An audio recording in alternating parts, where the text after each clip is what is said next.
What's up, Taiwan? Good morning. I'm Erika Liu with 10 minutes of news from here in Taiwan and around the world. Taiwan recorded over 66,000 new cases of COVID-19 on Monday. The surge in infections is putting pressure on the healthcare system. Frontline workers, like nurses, say they are under enormous strain after a new policy increased their workload. Jean Van Trieste has the details. A spike in COVID cases has put an end to the 5 patients per nurse policy that Taiwan's hospitals followed. Now, depending on the type of hospital, a nurse may have 9, 12, or even 15 COVID patients to care for. It's pushing nurses to their limits. 真的上班我们大家没有人在吃饭的，没有空吃饭，有时候甚至有些人是连水都完全没办法喝，就是只能出来上厕所。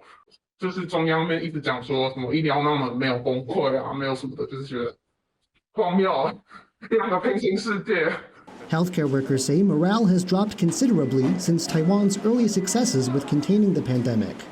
专责病房的护理师跟我们说，在这波疫情爆发以来，从一开始以自己身为疫病的第一线为荣，到现在呢，对于各种漠视第一线的行政的措施，是感到非常的心灰意冷。政府看不到第一线的崩溃，只会要我们撑过去。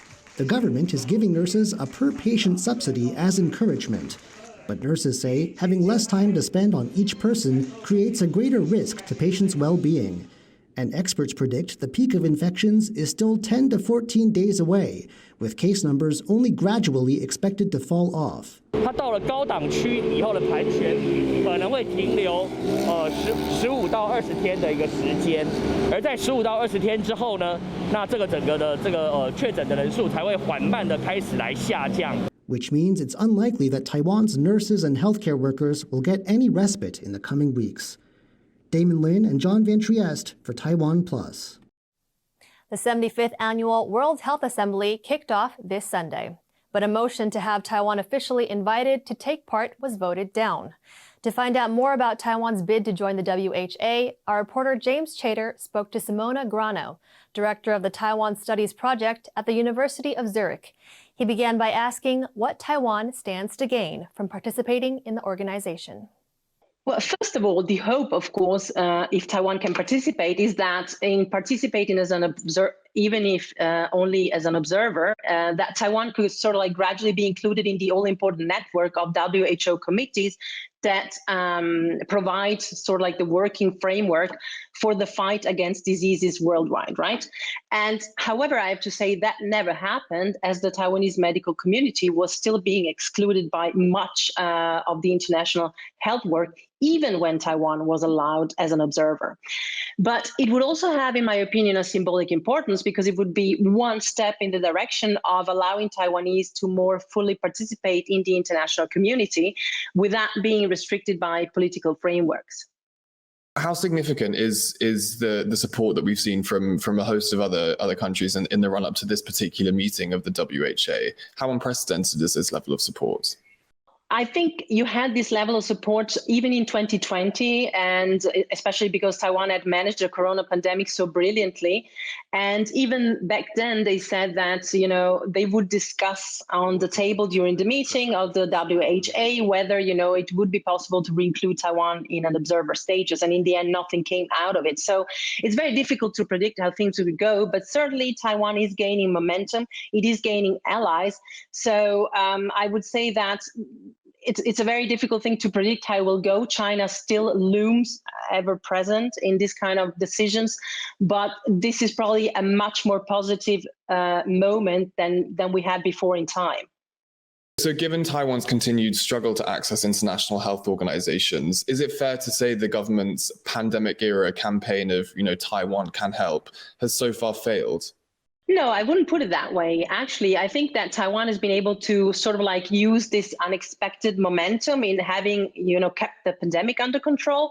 And in this, of course, after years of diplomatic isolation, Taiwan and its main ally, the US, have launched a diplomatic offensive among their European and other Pacific allies for renewed participation of Taiwan in the WHO. And part of this is the campaign you just mentioned, the Taiwan Can Help campaign, right? Which also, among other things, was meant at providing medical equipment. So long story short, I would say the campaign did actually help Taiwan in using the international spotlight and positive momentum to maximize its international geopolitical standing and reduce its isolation.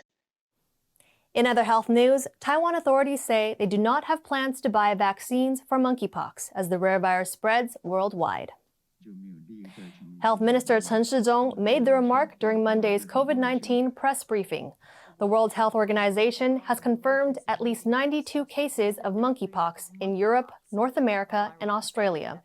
It is usually found in parts of West and Central Africa. The symptoms are generally mild.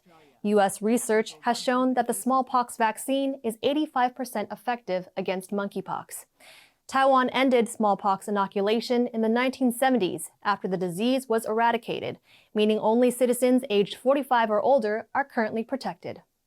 Taoism is one of the most widely practiced religions in Taiwan. Over the years, local practices have evolved to take on many unique customs.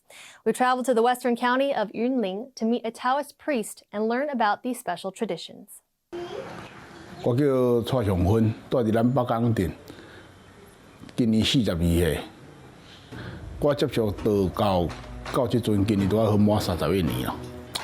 道教禁忌的神秘，一般拢要互民众感觉讲有一个神秘感。 有一个控制感，就爱先先来处理。足侪袂当讲的秘密，即马道拢浮上台面咯。只是伫科仪进行当中有一寡密语、一寡咒语，迄种迄就袂使流出去啦。所谓入神，就是后壁爱先入去的香火。即个香火就是讲，咱爱倒来祖庙。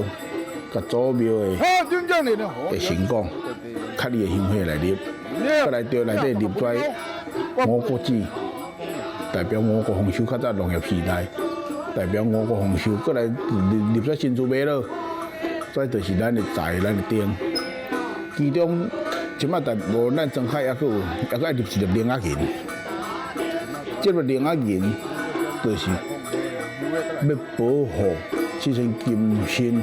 会体，由罗华地主添丁强进财，今日神秘来地主，现在有别的点，你要甲点的这个，就是要甲开启伊的灵，像咱所时共款，你所点的位头壳中心，就是咱的天灵卦，这个中心点，再来五官。 身躯每一个器官，等于互伊灵光会当照互会知，互伊照知，都会感应，卖互其他的别人来侵入。咱做这道的吼，参心理医师共款，第一，先安搭伊民众伊的心理。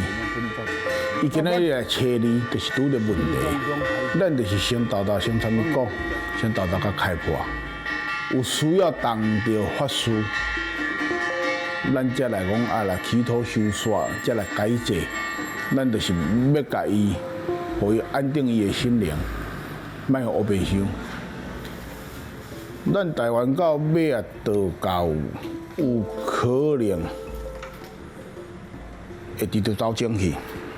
咱较早咧学师啊吼，上艰苦就是，毋是像即马科技遮发达，甲咱靠一台录音机，也无法度录影，也无法度迄落，甲靠一台录音机豆听，骹步手路你就是爱家己看，家己记，就是你爱去注意看伊的每一个动作，伊的眉眉角角，伊准咧叮当啥物，伊咧创啥物，你爱家己看，家己记，毋知影才甲问。 毋是像即马少年的，会当用手机啊录起来，有录影机、有录音机录倒来，伊毋免拜师学艺，伊来 YouTube 来练书掠，伊就学功夫咯。但是内底眉眉角角，伊毋知影，伊嘛是安尼做。 Thank you for watching What's Up Taiwan. Remember to download the TaiwanPlus app for more stories from Taiwan and around the world. Finally, today, we leave with images of 500 indigenous Mapuche weavers in Chile producing a 1 kilometer-long piece of fabric. They're trying to break a world record. I'm Erika Liu. Take care and see you next time.